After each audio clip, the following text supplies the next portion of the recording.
out with the fake. Every time I ain't feeling your vibe, I can feel it inside. I can see in your eyes you a snake. Wanna speak what's on my mind, but ain't wasting my time when I know you gon' lie to my face. Bitch, I don't know feelings cause I ain't. We don't need no cameraman. If Kavis ain't shooting that bitch, that shit getting shot. Yo, what it do? It's your boy KVCB, man. We back with another reaction video, and we back with another video. Hey, before we start, I want to say I appreciate from the bottom of my heart the ones who've been subscribing, the ones who continue to watch my videos, because you don't have to, but it shows me that you rock with your boy. So we finna continue to keep dropping these videos. Yeah, man, like I said, I appreciate for the subscribers. As you know, we just hit 600 subscribers. That might be, you know, some people that might be small, but that's, to me, that's a lot, because it's so many times I wanted to quit. It's so many times I wanted to give up on YouTube. And just by faith of God, man, we keep going, man. It's just crazy. And we got 600 subscribers from grind over the years. Man, like, it's crazy. Like, where I'm from, like, to me, that's big. That's big. 600 subscribers. That's big, man. Because a lot of people say they'll do YouTube, then don't do it. Or they'll do it, then they'll stop. Man, we keep going with this, man. We're going to keep letting the ball roll, man. And then we're going to keep God first. But we got enough of all that, though. We got another Larry Bird. The best Larry Bird revenge story ever told. So we finna get into it, man. If you're new to the channel, man, make sure you like, comment, and subscribe. Let's go. Charles Barkley had a handwritten letter delivered to Bill Laimbeer before playing a game against him. And it said, "Dear Bill, f*** you. Sincerely, Charles Barkley." And as one might expect, they got into a fist fight that game. And now Barkley gets into it, and he is Laimbeer. And now there are some punches thrown. And when Robert Parrish, who got into a fight with Laimbeer 3 years in a row, was questioned about Bill Laimbeer, he said, "I was always taught, if you can't say something nice about someone, then don't say anything at all. So I'm saying nothing at all." But nobody hated Bill Laimbeer more than Larry Bird. I never really ever liked Laimbeer in any social situation. No. Yeah. And it's because he was a dirty player. The 80s, when I played, there was a lot of cheap shots. If you go back and watch the Pistons playing against Chicago, I mean, Michael and Scotty were getting pounded. And a lot of it happened after the whistle. Like you're going in and you get fouled, and the guy goes ahead and tries to, that's a free foul. Ricky Mahorn, he'd hit you and all that, but he'd hit you, you know you're going to get hit. Yeah. But he didn't try to maim you. Right. Bill tried to hurt you. Got it back, so they reset it at 5. Laimbeer walked with it, then committed a foul, knocked Bird to the floor. Celtics are very unhappy about it. Yeah, caught Bird in the jaw. Yeah. And Larry's a little upset. And, you know, he was one of them guys, you shoot a jumper, he tried to slide his foot underneath your ankle so you twist your ankle. And that's why Parrish Did he really used to do that? If you watch any of our old games, Parrish was always twisting his ankle against the Pistons. So one time I shot a jumper and Laimbeer did it to me, and I stepped on his foot, but I stepped on a high and twist my ankle.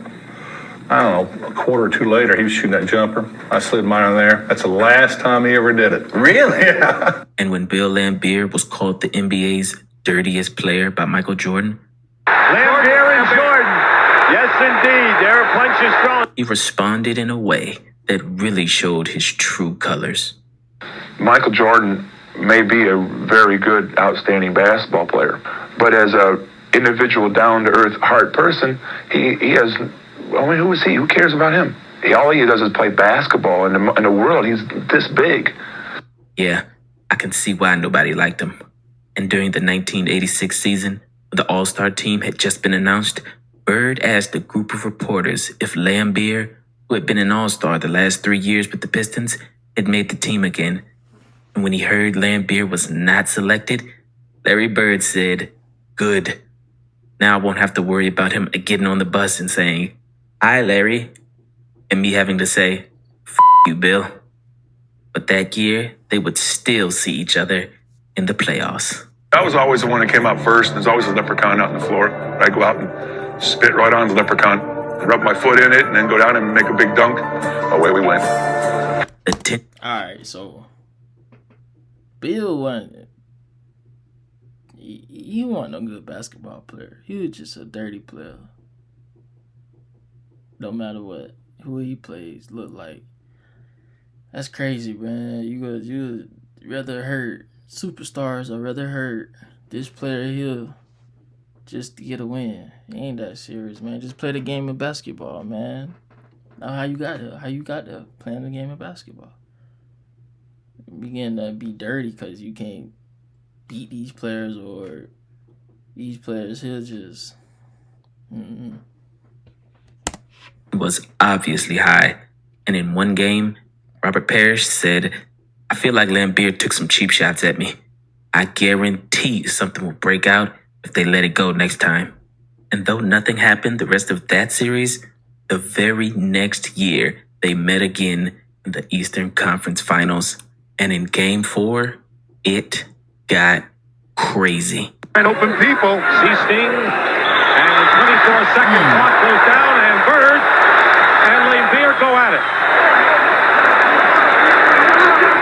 Larry Bird and Bill Lambeer have both been ejected from the game.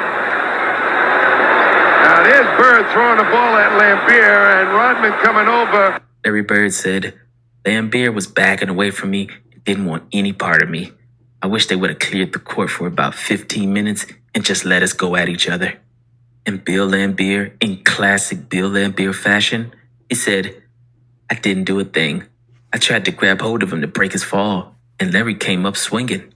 I was victimized." And Larry Bird responded, "Sure, he wasn't trying to hurt me. And I was trying to throw the ball at the referee. Bill's face just got in the way." When you play the same team 4, 5, 6, 7 times right in a row within the space of about 2 weeks, it's got to be bad temper. Our ball club, I always feel, were retaliators, not instigators. And I think the other team, like Detroit, they are the instigators. And in that next game, when Bill Lambeer tried to come out and shake Larry Bird's hand, Larry looked at Bill and said, "Oh, yourself. I always have respect for my opponents," Larry said. "But in my instance, I think Lambeer was trying to hurt me."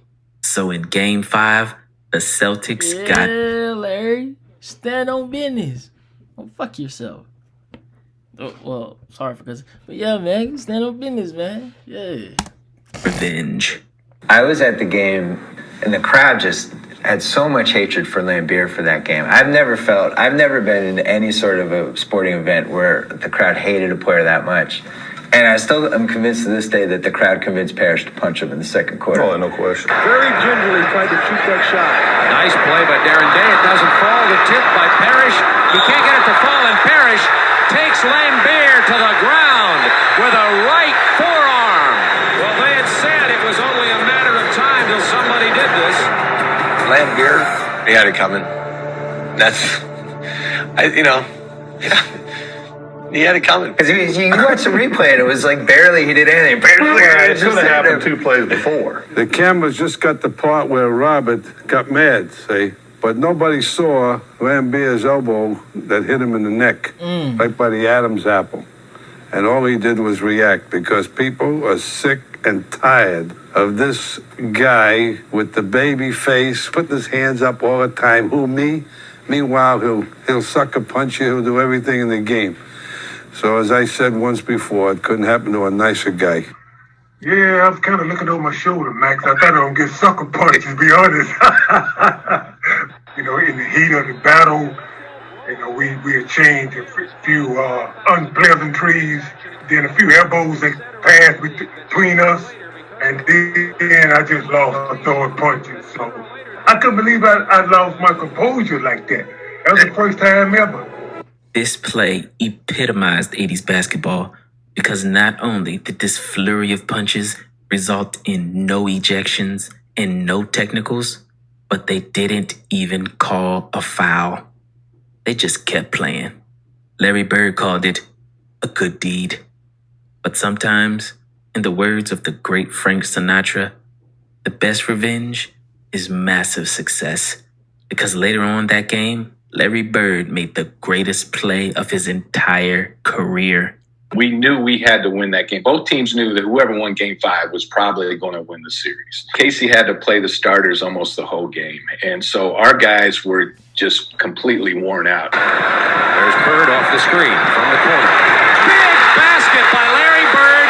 That's a two-pointer. Detroit by 3 with a minute 13, and Bird has 36. The Celtics had been to the finals in 84, 85, 86, and now it's 87. We're all beat up. The guys that are playing are hurt. So, you know, it was just guts. It was just a guts and pride. 3:41 to go in the game. Detroit leading by 2, and that man is playing on nothing but heart. He went out with an ankle injury that would keep most people out of the game, came back in, and now he's twisted it again. Now, the Boston moment, that was a heartbreaking moment. What was heartbreaking about that moment is I had made the game-winning shot. Everybody wants to beat the Pistons. Right now, Boston is first in line in that desire. They lead by 1, 27 seconds to go. But I was on Isaiah Thomas, and he went one-on-one against me at the top of the floor. I thought I played pretty good defense, and Isaiah didn't get in the paint, and he took a jump shot, a contested jump shot, and it went in. Out on the top of the floor against Houston. 16 seconds. Easting right in his face. Thomas with a very big bucket. We go to the timeout. We know Bird's going to get it either on the left side or the right side. And we got the play figured out. We sent him left. About 5 of us come over there to try to block the shot. There's Bird with the ball against Mahone. He'll take it to the hoop. You can bet. He's going to try to draw a foul. It's blocked. And Seasting hit it off of a Detroit player. No. Ball goes out of bounds, and I'll never forget, everything just went in slow motion. So I run over, we look at the bench, no timeout, nothing. So I run over and I grab the ball.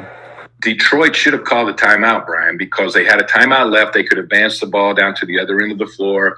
There's a shot somewhere, there's a photo that I saw that Chuck Daly is standing by their bench with his hands up, calling timeout. Isaiah, I remember to this day, he's standing there like this to the referee. Give me the ball, give me the ball, give me the ball.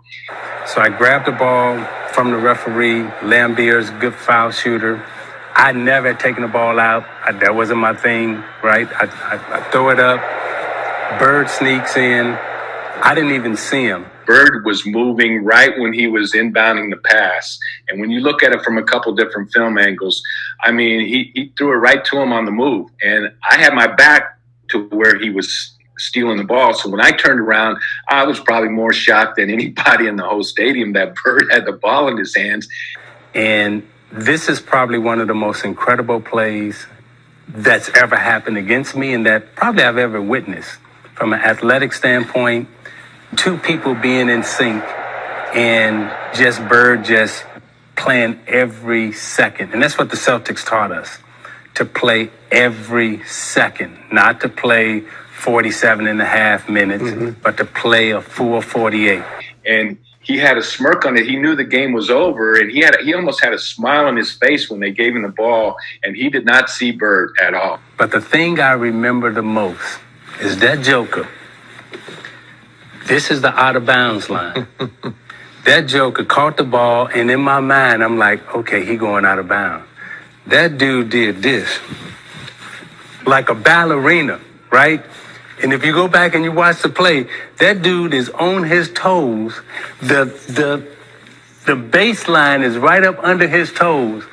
And in my mind, he must have stood there for about 5 seconds because everything was going in slow motion in my mind, right? And it's like, damn, how you doing that?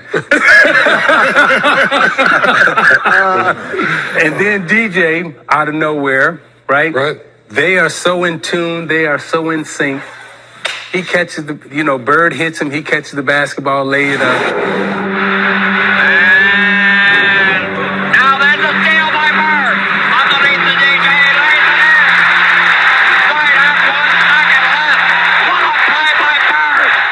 I'm walking to the huddle, and as I come back out of the huddle, right, we try to take the ball out of bounds or whatever. Larry walks by and he goes, wow. Winks at me, right? I'm like, oh. The Celtics won that series in 7 games. And when Bill Laimbeer tried to shake Larry Bird's hand again, Larry just ignored it and walked straight through it. Larry Bird said, I don't like Bill Laimbeer. Why should I shake his hand? Even Isaiah Thomas, who was Bill Laimbeer's teammate for 11 years on the Bad Boy Pistons, had this to say about him. To tell you the truth, if I didn't know Bill, I wouldn't like him either. And when the Celtics retired Larry Bird's jersey in 1993, that hatred was still there. Thank you. This seems like a perfect night. I mean, except for the fact that Bill Laimbeer couldn't be here.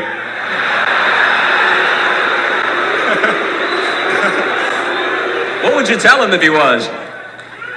We would probably hang him up with my my number. Because back in the day, the animosity was not for show. When they hated each other, they really hated each other. And it didn't stop when they retired. They were enemies for life. I hate Larry Bird, but I respect the hell out of that man. I respect Isaiah Thomas's talent, no matter how much I hate him. Yeah, I respect his game. But Bill Laimbeer's hate was on another level. In his last Detroit Pistons practice before he retired, Laimbeer elbowed the star player Isaiah Thomas and broke his rib.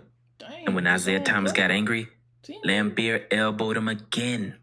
Bill Laimbeer once said, "I don't fight, I agitate, then walk away." But this time, Isaiah Thomas didn't let him walk away, because in retaliation, Isaiah Thomas punched Bill Laimbeer in the head, breaking his own hand, resulting in Isaiah being sidelined for 8 weeks. Like I said, I can see why nobody liked him. I don't give an inch at all on the court. I don't give anybody any respect. I think that's the major problem with a lot of other players is I don't respect their game. If they happen to get in the way, well, that's not my fault. That's their fault. I make no apologies for my game throughout my career. Whatever the general public thinks about my style of play, I really could care less. You left the bad blood on the court for the most part, but not with Laimbeer. You never really ever liked Laimbeer in any social situation. No. Yeah. And it's because he was a dirty player. Larry Bird's sitting next to you right now. Would you talk to him? Would you have a conversation with him? What would you say? I'd probably go to a different table. See, people don't realize. Man, if you enjoyed this video, make sure you like, comment, subscribe. And what videos y'all want me to react to more? I'm gonna react to next. Yeah, man. Once they beef back then, it's forever up. So yeah, man, it's crazy. Like I said, you new to the channel, make sure you like, comment, subscribe, man. Come join the family. See y'all next video.